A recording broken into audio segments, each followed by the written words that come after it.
to check the web page about every 3 days because there's updates and there's changes on it going on all the time now. It's a web page, not Facebook. It's a web page. What's our website? And we also have a Facebook, but the web page is mostly where our program goes. It's vets, and you can go on there and pull up our web page, and you can always see what's going on. Like for example, the parade we just had. There's some pictures I brought back from Washington D.C. when I was there. Some of you in the class, I want you to know that. As everybody knows, Vets Helping Vets HQ does have a board of directors. They will be meeting December 13th at 1 o'clock at the Red Barn Berry Farm out in Camp Adair. If anybody has an agenda or something that they want to bring to the board to be discussed, they do need to get it in writing to us so that we can set it up on the board for our meeting, because we run our program pretty regulated. We have Barack. He has been chairing our Home Depot program, and a lot of you haven't heard about that. We have a partnership, and it's on our webpage, with Home Depot. Home Depot is partnered up with Vets Helping Vets HQ to assist disabled veterans and widows of disabled veterans. We are in the process right now of Corvallis Home Depot has stepped up to help a widow that's in a wheelchair, and she had a bathroom that was not handicap friendly or accessible. Home Depot has stepped up. Next week it will be in. They are providing a handicap tub and shower, one with the door that opens and closes. Right. And they will assist in putting it in. We're looking for volunteers to come out and help set it. Brock is going to be our primary plumber. He is a plumber, but it'll take a little bit of effort to get it set in. They run into issues when Home Depot went out and assessed the home. They had carpet in there that was rolled up and made it very difficult for the wheelchair. Home Depot was going to stretch the carpet. A carpet company volunteered to go out and do that. When they went out, they realized the carpet was 30 years old. So if they stretched it, it'd just tear. So Home Depot took it upon themselves and called us and says, what we've done is we are going to provide new carpet for the house. They're going to It goes in 2 days. No, it does not. Oh, they changed it? Yes, it'll go in next Wednesday. Okay. And I'll explain why. It goes in next Thursday. I'll explain why. Home Depot determined that it needed new carpet. The carpet company here in town has donated the labor to lay the carpet in the pad. So we are partnering up with a lot of different organizations. Also, Home Depot, when they realized they got out there to determine putting in the new carpet, they realized that the doors in the house were too small to get the wheelchair through. So Home Depot not only stepped up with the tub and the shower and working with the manufacturer for that, the carpet company for the carpet and the carpet layers, they said, hey, it doesn't do any good to do any of this if she can't move from room to room. So now they have donated all the doors, and they're going out and expanding the doors to 36 inches. God, that's great. So we are in a process with a Home and Sweet Home. They've ordered the gutters, and they found a manufacturer for windows. They have these old windows in it, like this aluminum window, and they're going to be ordering them to replace them. Stutzman and Croft here in Albany has stepped up to do the gutters, and Home Depot will provide those. That will be out of the Albany store. We've also now partnered up with Home Depot Warehouse in Salem, and for major size stuff that we need, like the tub, they order and they go through the warehouse because they can get companies to donate this stuff to us. So we're really pleased with our program with Home Depot and what we're doing. And huh? we are looking for someone that does windows, that wants to donate their labor. Are you a window man?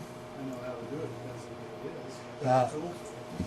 But this will be done in Sweet Home for a 100% disabled vet. We also, I'm going to be taking one of the board of directors. It'll be Roger, the first vice president, with me. We are going to be meeting with management of Walmart in Lebanon. They are putting together a program with some of their other stores, and they're going to be doing a benefit drive to raise money for Vets Helping Vets HQ for continuing to assist some of our programs. They're also going to be talking to me about putting together five baskets, Christmas baskets for meals for families that are really in need and don't have a way to have a Christmas dinner. So they're going to assist us in that. And but the nice thing about Walmart and the program they're doing, and we're going to be discussing it with them this week, they are not only going to do the benefit drive to help raise money, but Walmart Corporation has agreed to match whatever the stores raise for Vets Helping Vets.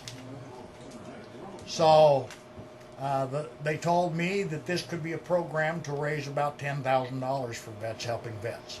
Victor, are you the one that's doing all the legwork on this? I do whatever I have to do. I have Brock over here with us, and he not only is a Vets Helping Vets HQ member at large, but he's also the chairman right now of the Home Depot programs. Hopefully, as we get a new vet in, I've got one that I'm looking at. He's getting moved into his home. That's Don Armstrong. When he gets through with his programs, he is wanting to take over a project. We'll put him in there and free Brock up for some other stuff. We also are looking for veterans that need assistance, for such as the widow with issues. Home Depot, which nationwide right now, it's on the page, Home Depot has $17 million set aside to assist us in projects like the one we're doing with. But we are very careful. We go out, we interview, we look at the homes, we look at the veteran. It's not going to be for every veteran out there. It's going to be scrutinized before we ever present them to Home Depot. So they've got to really be disabled, handicapped, in a wheelchair. They will go as far as donating their personnel, and they will pay their personnel to go out and rake leaves and clean up their yards if that's what it takes to help a disabled veteran. So their people are on board with us. And I think, I don't have a representative here, but Home Depot deserves a great thanks for what they're doing. Next thing that we're going to be doing that's really important, and this is something all of you need to be thinking about. All of you have people that are unemployed, that are having issues either getting applications filled out like with Home Depot, or doing simple resumes. If everybody in here knows somebody and would like to set up a class here to learn how to do the proper home, you go online to fill out a Home Depot application to get hired. Well, there's a certain way to fill it out and you'll get hired, and there's a certain way to fill it out and you won't get hired. Yvonne, who is the Employment Service Officer for Home Depot, has said if we put together a class here for those that are unemployed and want to learn, she will come here and teach them how to fill out the applications properly. Not only for Home Depot, but also resumes for other businesses. So she's willing to step up and come here and teach our vets. So think about vets and think about putting together a program maybe next month or the month after. I've also been informed by Home Depot that they have hired their Christmas help. They're looking for between April and August. It's a part-time job.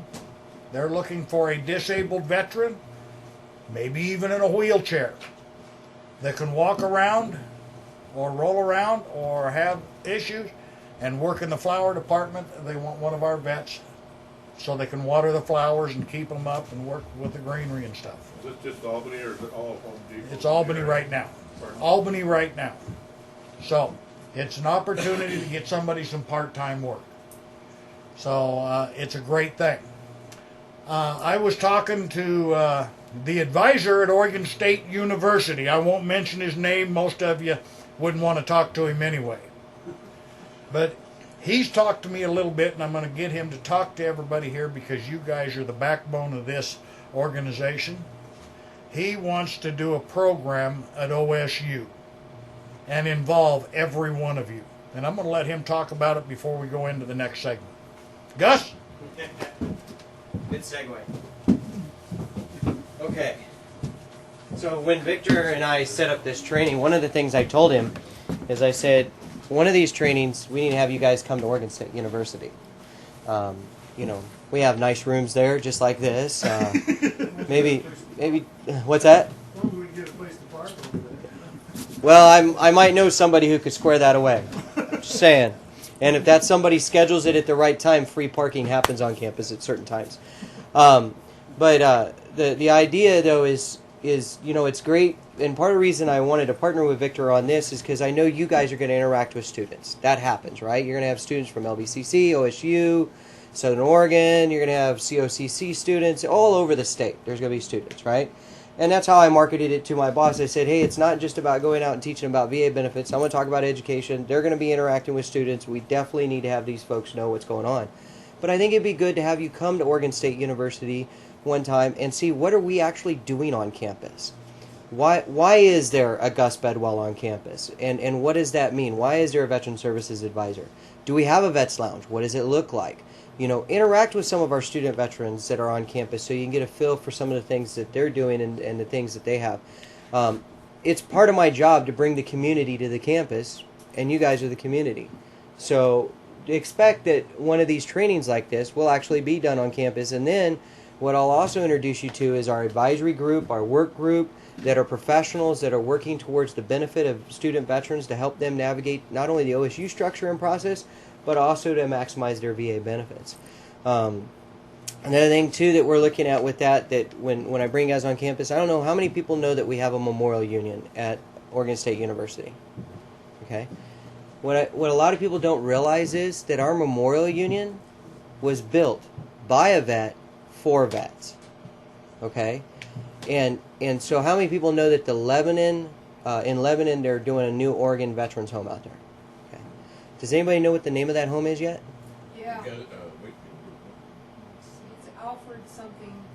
It's being named after Major Edward Allworth, who is a Medal of Honor recipient. Now here's what's cool. Major Edward Allworth was the first director of the Memorial Union, the creator, the inventor, the solicitor of funds. You know, all of that to get the Memorial Union built back in the day, okay?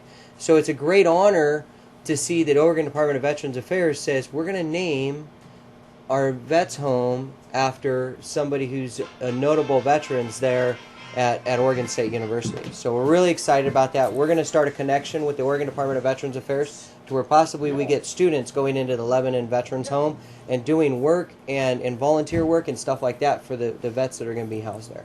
So a little more to be coming on that. I'll be working with Victor on that. I love anybody who wants to be part of that and participate. We'll channel everything through Victor, and I know just like he put this together, he'll let you know and get you the information on that. So, okay. Well, there was a question that was asked before we went to break about, can you explain the whole rating table thing, this fuzzy VA math as we call it, right? And so I'm going to explain it two ways. I'm going to explain it the legal way, which you'll go, God, Gus, why'd you do that? And then I'm going to explain it the way that a vet will understand. Did you ever get my dry erase marker that I needed? It is right back there. There's several. I just need a dark colored one. Perfect. Thank you. All right. So, let's get rid of this. Sorry. Is that going on into the training program, all that marine? I don't know. Maybe it's far enough away that his phone's not going into the. Oh, okay. I was just wondering. We need to have the Navy in there as well. Yeah, exactly. Get the Army going. Hey, what about the Coast Guard? No. Okay. Okay, go ahead. So, remember I said 38 Code of Federal Regulation is the legal language, okay, that governs VA benefits. Now, I also said Part 4 is the one that talks about how to rate a disability, how to pay a disability. So, 38 CFR Part 4.25 is the combined ratings table, okay? And you'll notice up here that as I go down a little bit, that here is that ratings table, okay? And when you look at the ratings table, now that's the cheating way. I'm going to show the easy way. Don't you be cheating. I'm going to show the easy way. That's from the federal VA though. But the ratings table, what they do is they take, and it's a little fuzzy, but I don't know if you can see, they take across the top here, that's one disability at 10%. And just so you know, if you have two 10%, it's 19, okay, with their way that they do the math.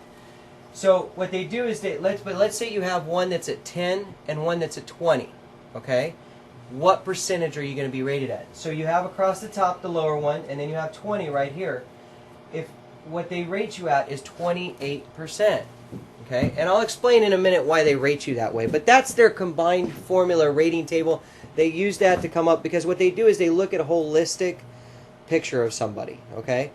And what 28% means is that if your last number, your last digit, is 0 to 4, they rate you down to the nearest 10.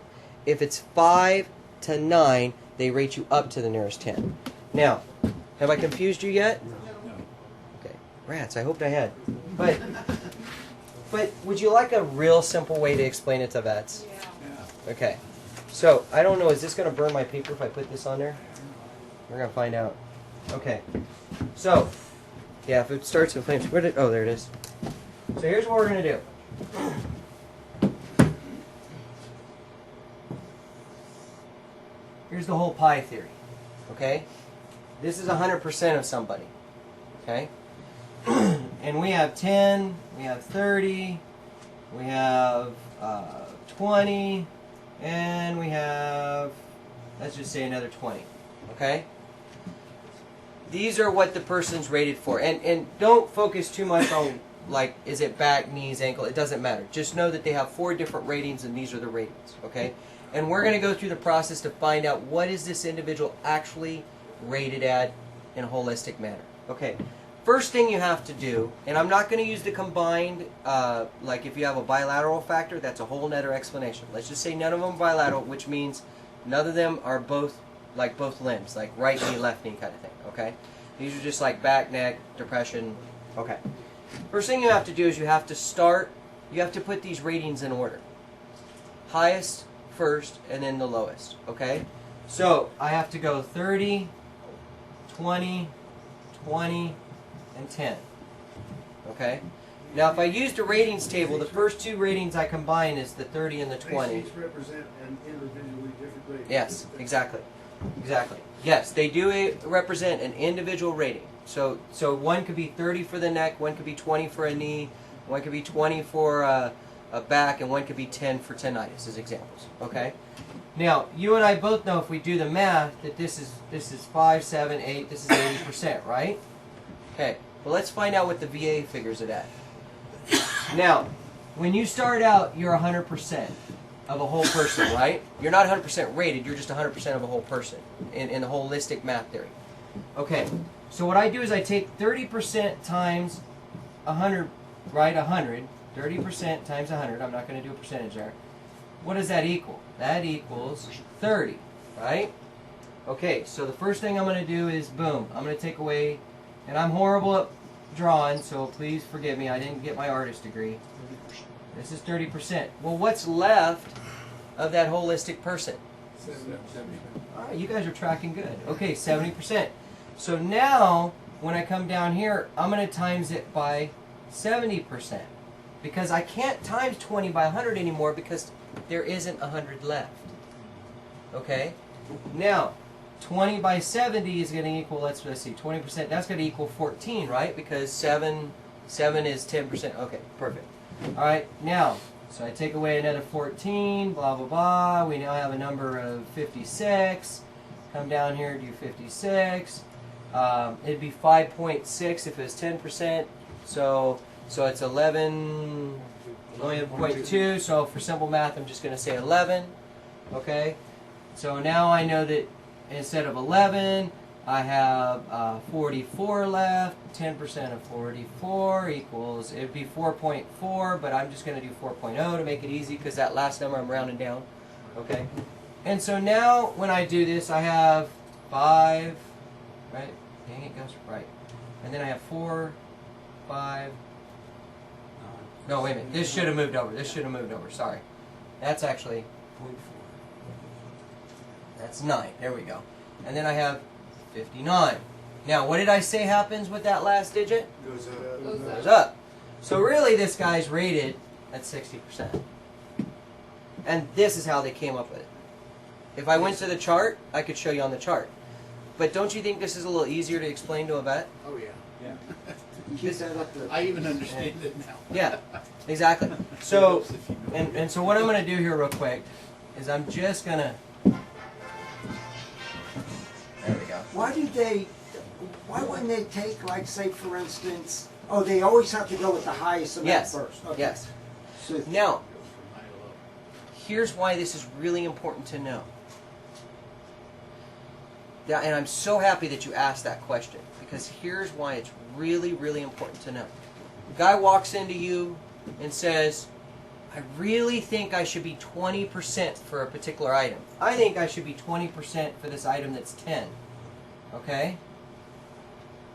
Right?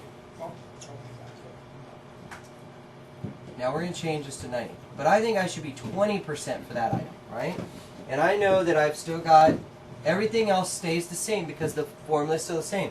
20% of this now is 8.8, which is, we're going to just make it 9, right? Because just to round it up. Okay, so now let's figure out 9, 10, 14, 1, 4, 5, 6.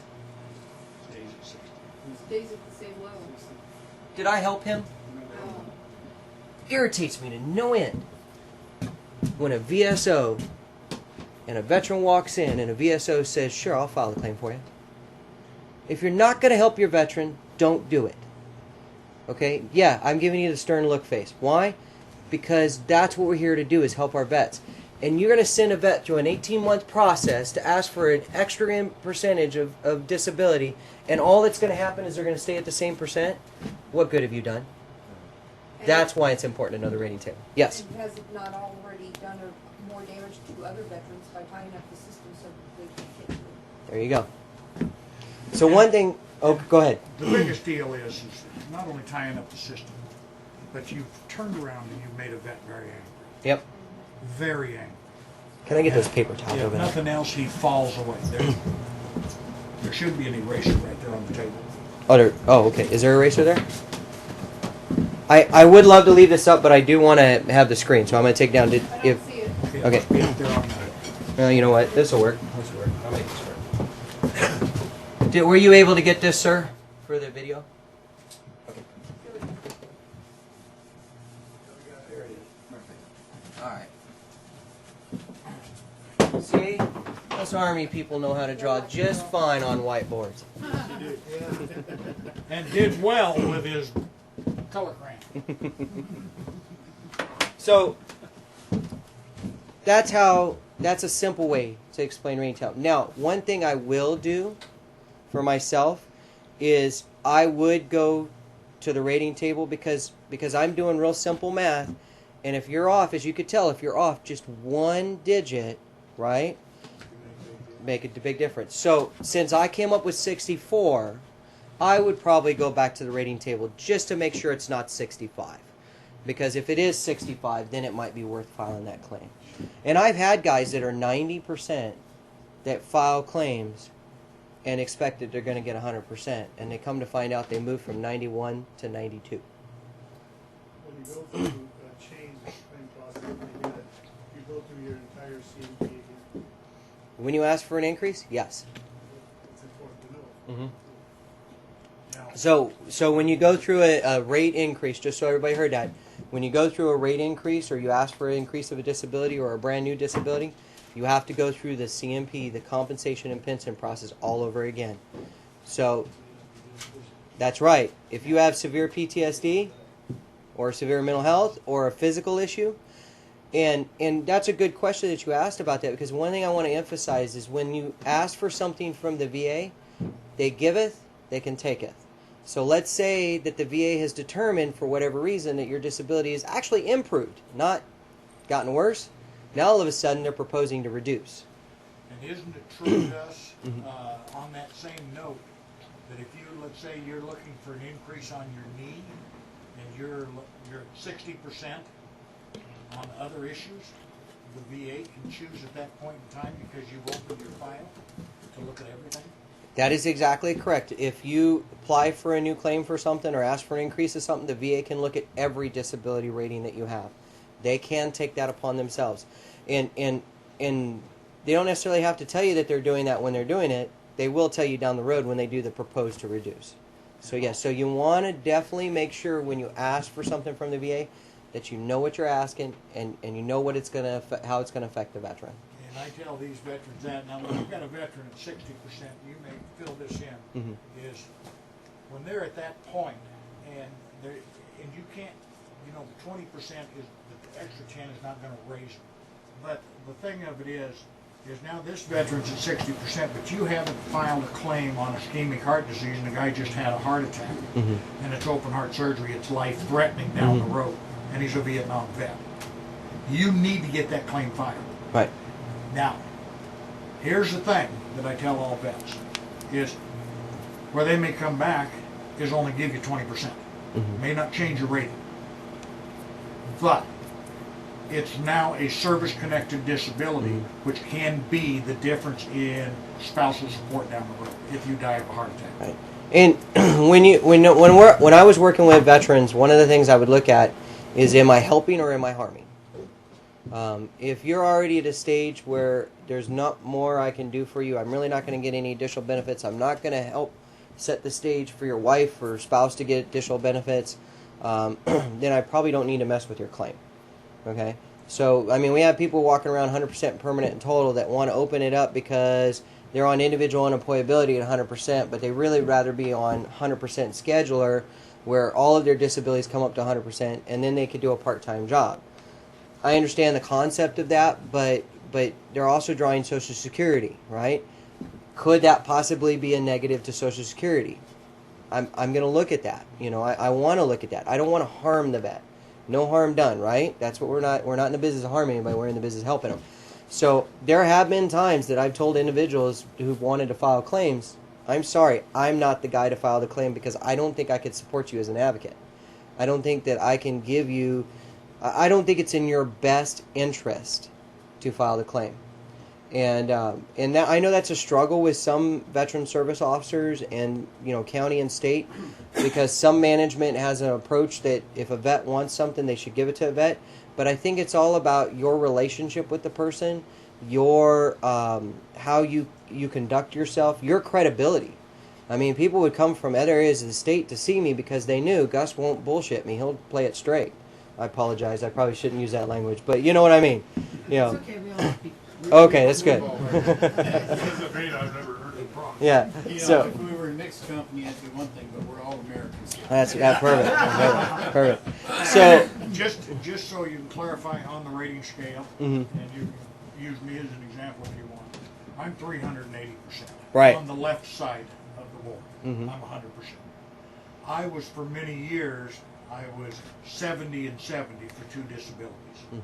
That was 140%, but it never come up to 140. But it came up to put me in a position to draw unemployability, which brought me to 100%. 70% for service connected, the rest on unemployability. After I received three disabilities of 100% for each one, the unemployability became minute. It went away. It went away. It just dropped. Right. So at one point I couldn't work when I only had 70 and 70. Now I'm at 100% more than once. Now I can go out and get a job and make as much as I want. What also, and since you throw this on the table, I can get away with talking about this, not have a HIPAA violation, but when you're at multiple hundreds, or you're at one with 100% and another one at 60%, a totally different type of disability, there are other benefits above and beyond the 100% that you could get called aid and attendance or housebound benefits.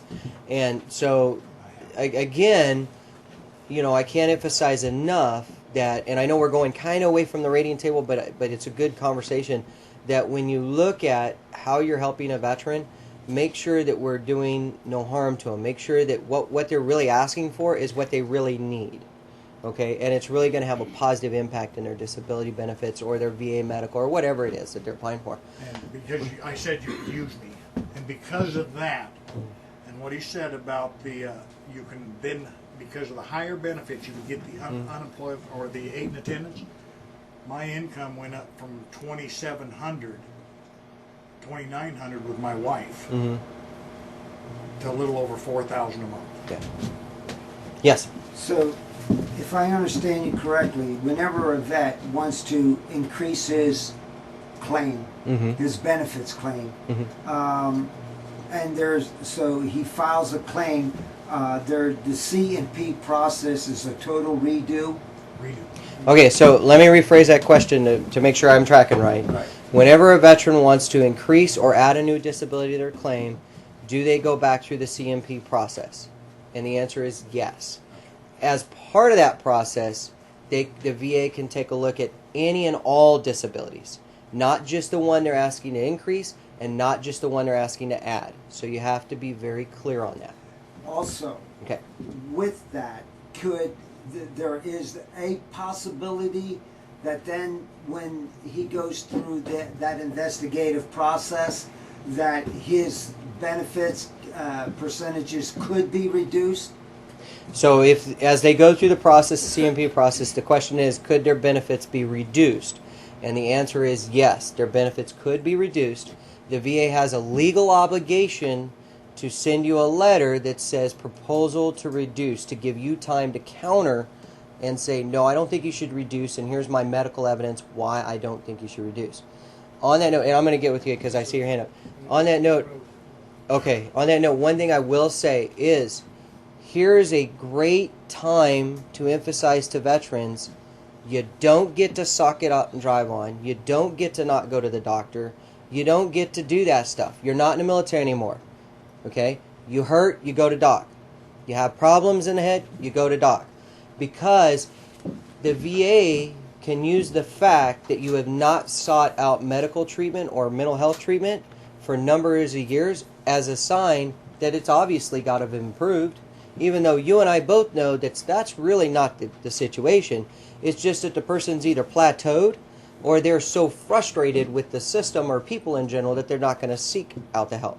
Or they don't think they need it anymore. Right, that's true. Like me, I'm going to reveal I have a back problem, right? There's no more that can be done for me. Period. Okay? I've had 3 back surgeries, and I have a bulging disc in the middle of my back, and I have scar tissue all up and down the lower back. Nothing else can be done for me. If the bulging disc in the middle of my back ever becomes nerve damage related, the only thing they can do is crack me open and do another surgery. That's it. So when I hurt, I don't go to medical. I should, but I don't. Right? I also know that I'm never going to get any higher than percentage that I already have from the VA. But what I tell my vets, though, that are at lower percentages or whatnot, is maybe you should go to medical. Maybe you should get some care. Okay? Even if it's just as simple as give me some ibuprofen. That's what I do to keep my medical, to where if anybody ever says, well, it must have got better, I'll go, no, here's an MRI that's been done in the last 2 years, and you can see how it's gotten worse, and here's some ibuprofen that I take every single day to manage through the day. So you've got to really convince the veterans, please get in and get the health care, because it'll help not only for the health care, but it'll help for the claims process. One of the things that you will run across with veterans, Gus, and this fits right in there and something you should talk about, Okay. is that you've got veterans that are less than 100%. And it's been going on for some time, but it's going to get massive. And especially now that veterans are coming home and there's a lot of PTSD claims. And these, let's say a veteran has 70%. The VA is getting ready, and they've been doing some of it now, but they'll get more and more intense because of budgets. They are going to start writing you letters and calling you in for reevaluations. Yep. And if you haven't continued your counseling, continued your meds, those are all going to affect the way they look at your PTSD, for example. I'm using that as one, and he used his back. Anybody that's less than 100% permanent and total can be called up for an evaluation at any time. Right. So, you need to let these people know that if they're not following through with their doctors and their counseling, even if they put them on a 3-month cycle for counseling, at least it shows Right. it's being managed. Be careful what you tell a vet when you say, okay, well, that's as far as you can go, I guess you're fine. Oh. Don't do that. Make sure they stay in if you can, any way possible. You had a question or a comment. Relative to the CMP. Okay. This is one of the dangers about going out there and doing the CMP again. There are different evaluators. Yes. You might on the first time get a very good evaluation. Second time, you might find somebody that may not be so interested in helping you that this way, doing the job like the other guy. And he may rate you differently, may rate you lower, which can affect your deaths or Right. other things. That's the danger.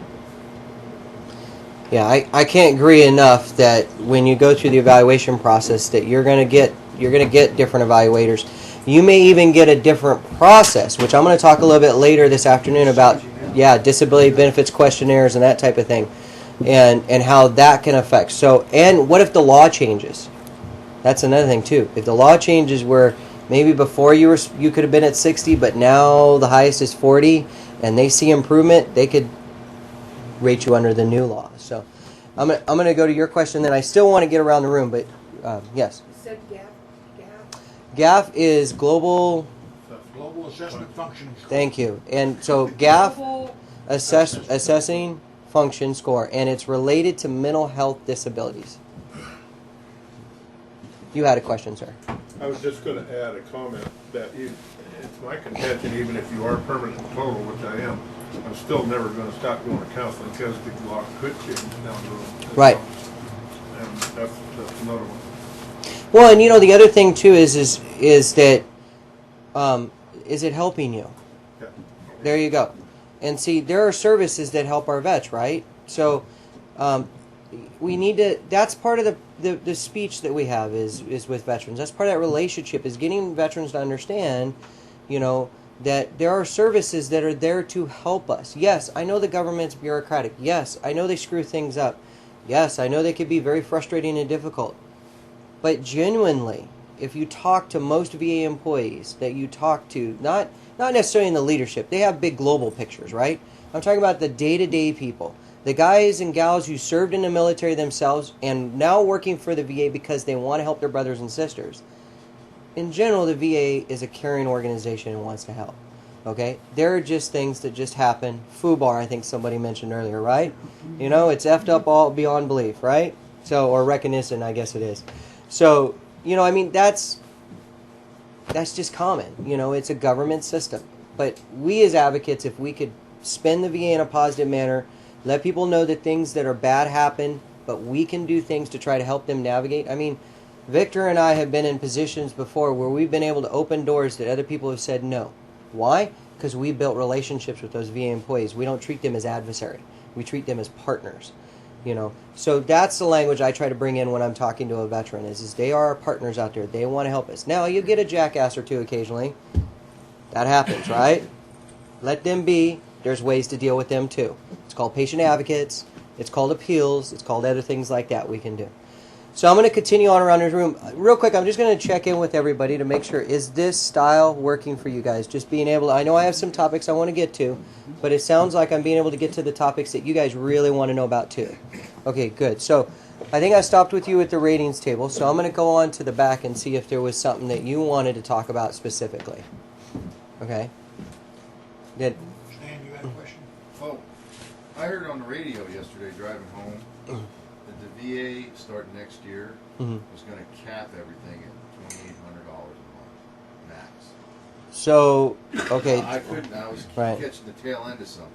So to repeat the question is that you heard that on the radio that the VA is going to cap at $2,800 a month. Okay, you know I would. Could you lift your foot And just it a little? takes 262 days now to start a claim.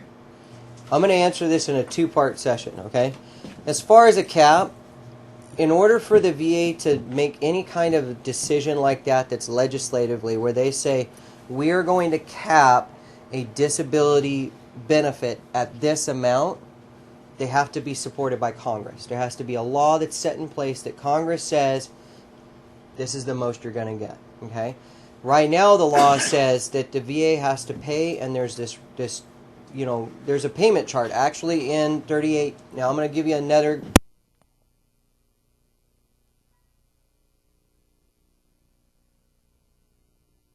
That basically says how much you have to pay an individual. The United States Code is what Congress actually put together as the law, the amendments, and Code of Federal Regulation is what the VA uses to apply the United States Code. Okay, so in the 38 United States Code, Congress has already basically told the VA this is what you'll pay every year. And until Congress comes back and makes a law change that says, no, 100% is capped at $2,800, the VA will never be allowed to do that. So, They do that about the time they vote themselves. well, we won't talk about the 1.7, 1.2% that we get every year. Yes. Staying with this question, Yes. are you ever notified as to when such legislation is in progress that would cap such benefits? Okay, so that's a really good question. Do I get notifications about legislation? And what I do is I have a network of friends and a network of professionals out there that are monitoring legislation and different articles and different policies and procedures within the VA. And by having that network, I'm able to get information from them. So when they get it, they give it to me, or I get it from the federal VA. So yes, we get some of that. At Oregon State University in particular, they have actually come to me about legislation that will affect student veterans and said, what is your take on this? Do you have any information? What's the background information? So, yeah, on a continuous basis, I get information. And I actually publish a newsletter for Oregon State University staff members that are vets or non-vets that educate them on what's going on out there in the VA and military community. What's some of the updates, that type of thing. So, yes. Does every state university in the United States has an office like you occupy that helps out vets within their particular state? Okay, so here's what I'm going to do. I'm going to explain the structure within the university and community college systems, and I'm going to explain their typical veterans office, and then I'm going to explain my office. Okay? Good question. So in every public school, private school that administers a VA benefit, where they get paid a VA benefit, they are required to have a person who helps veterans or their dependents navigate the process. Now, here's a challenge. You call those individuals veteran certifying officials, okay? I am not a veteran certifying official, okay? I will be very clear on that. The challenge is that most schools, the veteran certifying official, may not be a vet, so they don't understand veterans language, okay? And B, it's not their only job. They may have several jobs. Lynn Benton Community College is an example. Just recently, they tried to have a veteran certifying official that was also a financial aid specialist. And they've done that historically. They just recently learned with the numbers that they needed to have a little bit more. So I understand they hired somebody on a full-time basis to be able to just work with veterans. I'm trying to think. Some of your smaller schools, like if they have 50 to 100 veterans or less that are attending there, they'll have them do like disability services or academic counseling or financial aid counseling. They won't just do veteran stuff, all right? At Oregon State University, we have 2 veteran certifying officials, and primarily their job is to assist the students. We have a total of 871 student veterans drawing a VA benefit right now, and their job is to be the liaison between the student, the school, and the VA for education benefits. When you look at a certifying official, that's what they primarily deal with. They deal with just education benefits. Different certifying officials in different locations may do a little bit more, but most of them across the country, that's all they deal with is education benefits. Matter of fact, if you ask them about VA medical, you know what they're going to do? Here's the website. Here's the 1-800 number. Because they don't have that knowledge, right? And frankly, they don't have the time. Now, at Oregon State University, it's different. I work as the Veteran Services Advisor there, okay? When I was hired not to certify courses, because we already have veteran certifying officials to do that. I was hired for everything else VA. I was hired if you have an education problem and you can't navigate it with the VA, I get to come help you with that. If you need a waiver of overpayment done, I get to help you with that. If you needed to know who are the community members that are working with veterans, I get to help you with that. I also get to train staff and employees and administrators on all of the VA benefits, all the VA resources. I'll come in and have a military culture conversation with a group of individuals that have never been in a day in their life exposed to the military. And now all of a sudden they're open and they go, wow, that explains why our students are acting this way or that way. We would have never thought about that, right? So what I tell everybody in my role is I do all other things VA. Now, Oregon State University, of our 7 state universities, is very unique because of my position. I get paid to not only interact with anybody from the president of the university all the way down to the guy who's doing maintenance at the Memorial Union, but I also am a faculty advisor and I'm on the student side being a student advocate for them when it comes to things on campus and off campus. Okay? At other places, you'll find one or the other. You'll find somebody who's training staff but really doesn't deal with students, or you'll find somebody who deals with students and really doesn't deal with staff. Okay? A majority of the time, that's what you'll find in any veteran service advisor, veteran service coordinator, that type of thing on campus. OSU is very unique because when they hired me, they said, we want somebody who can span the gap. We want somebody who can do it all. And so I'm always looking at what do I bring on campus. Like I said earlier, I want you guys to come on campus. Why? So you interact with students. I'm going to have you interact with some of our staff and professional faculty who are on our advisory committee and work group so they could see who you guys are as veterans organization. Some of them are veterans, some of them are not. They just have a desire to help veterans. So does that kind of answer the question of the makeup of the individuals? Okay, the video that we're doing right now is going to be used for training purposes, not going to be put online, not being broadcast. Right. I'm having a little difficulty hearing some of the questions. Some of the questions are extremely detailed. The problem you're going to have when you listen to the video is you'll hear the answer, but you won't hear the question. So we've got a mic here, and especially like the pictures in the corner top, Okay. we have some ambient noise. Oh, okay. With the wind and so on and so forth. That's causing some issues. So as you ask questions, if you could just trade the mic back and forth, and I'll help you get it around. And I'm trying to repeat the question too, so bear with me. Some of But the questions are very detailed, Yep. and very specific. okay. So how about we give the mic right here, and then we'll get it handed around as time goes. How's that sound? Okay. So Well, it's just a statement. I heard that OSU is going to pay for that center. okay. So Is that to answer true? your question about Where's your OSU. office? Well, to answer your question about Oregon State building a veterans center type thing, the answer is yes. We are working on, but it's not going to be just for veterans. There are 2 other student resources groups that are on campus. One of them is called Human Services Resource Center, and they help with students in poverty and hunger and homelessness and that kind of thing. We have a lot of veterans who suffer that, right? And then Child and Family Resources, which again, we have a lot of student veterans that are parents and have children and they need help with that process. We have come together and said we have our student population kind of crosses all three populations, right? There's characteristics of student veterans in all 3 of those. There's characteristics of any of our population in all 3 of these. So why don't we, instead of having one building that's specific to veterans and then these veterans having to go to other locations for these other resources, why don't we figure out what resources we can bring into one building that not only helps students with poverty and helps students with that are parents, but also helps student veterans. And there is some money that's been set aside. Myself and 2 other individuals are on a committee, and we have a long-term plan. I say long-term because it could take 3 to 5 years. You know how these things work, with buildings. And we plan to put a building on campus specifically for helping students as they access resources, and veterans being one of them. So, great question. Make sure you use the mic, because we're having a hard time getting on here. Okay. Other questions? So, who wants to? I know we've kind of went over here. We're going to go this direction. Is there something that somebody wants to know, like we've kind of dealt with here up to this point, as far as a particular thing that you wanted to have answers to? Yeah, Gus. Okay.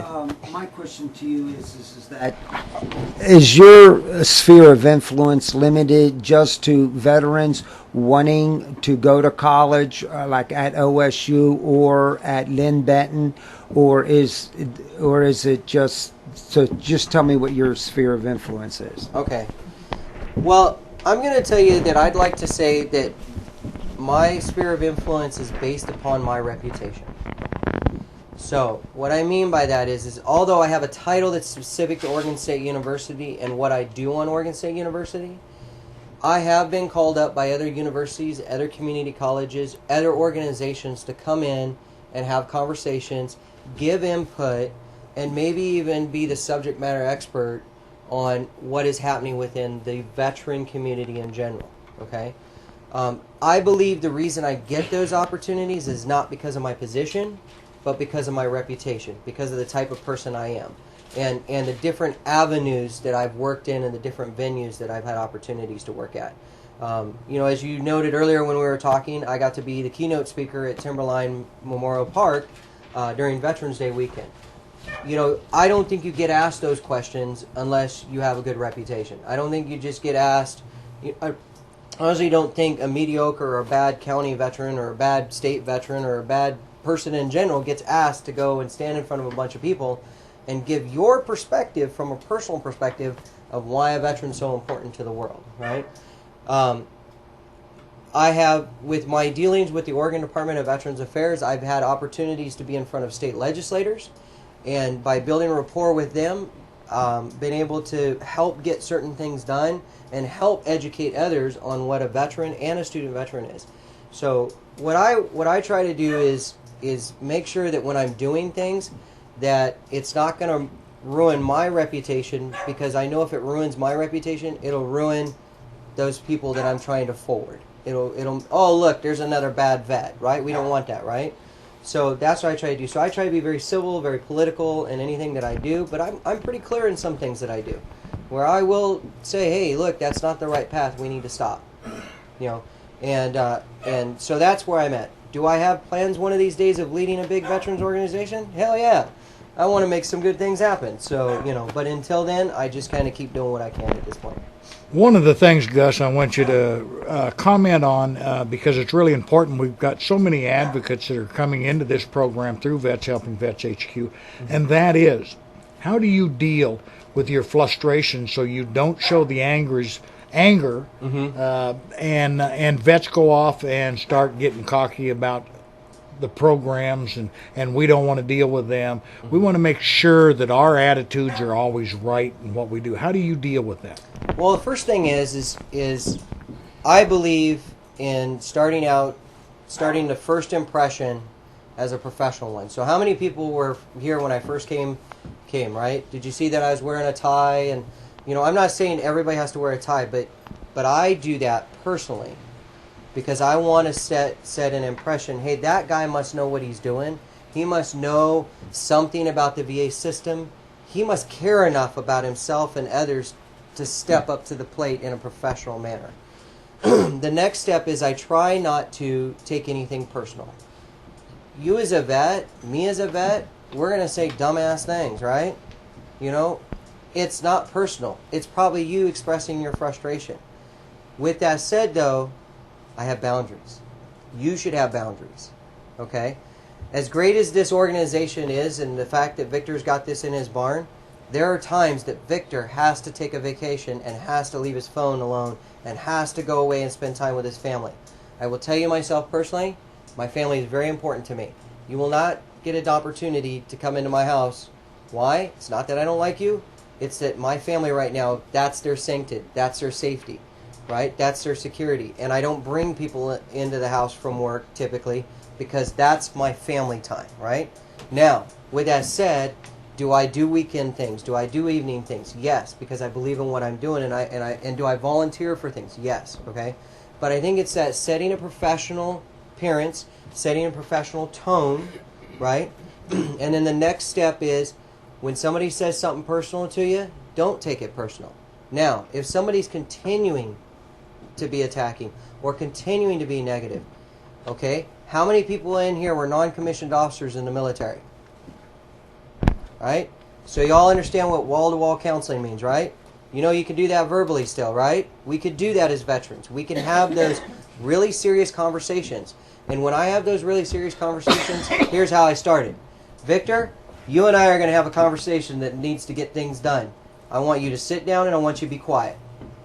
Ain't gonna happen in this lifetime. I've tried it many times, it don't work. But the thing is Victor, if I wasn't doing it here and it was just me and Victor alone, do you think that we have a relationship that I built that you and I could have a conversation? Absolutely. Right. Same thing with Victor. I know if Victor was to come to me and said, Gus, sit down. We need to have a conversation. That in our relationship that I've built by being professional, by being clear, by being concise in expectations, I know professionally that he wouldn't be approaching me that way unless there was something that really needed to happen, right? And I imagine you all had that kind of conversation with Victor at some point, probably. It probably started with the, you're going to get the benefit you need, let's have a conversation, right? So I think that's what it is now. Just be patient. That's right. Now the last thing I'm going to say about that, though, and then it looks like lunch is here, so we'll get to that. But the last thing I'm going to say about that in particular is I have no problem, and neither should you, of booting out somebody who's just going to be an ass. Okay? Just because you're a vet, just because you have combat, just because you have PTSD, just because you got blown up, just because of whatever you want to describe, doesn't mean that you get to treat me like a jerk. You are not going to do it. And if you continue to do it, then I have the right to not help you. Go get help somewhere else. Have I done that before? Yes. I had a vet who called up to our agency who I had helped immensely and proceeded to call my front counter staff a fucking bitch. You don't do that. Okay? And I called him on it. Then he proceeded to cuss me out. And I told him over the phone, I said, let's get something straight. You don't do that to me. You don't do that to my front counter staff. And for that matter, aren't you looking for work? Okay? Don't burn your bridges with people who can write referrals for you. Don't burn your bridges with people who can write letter of recommendations. You know? You don't get to do that. And the person, well, rah, rah, rah. I said, fine, then you know what? If this is how you want to act, then obviously I'm not the advocate for you. Because I'm not going to take it. You know? Feel free. I'll give you a name of a couple advocates.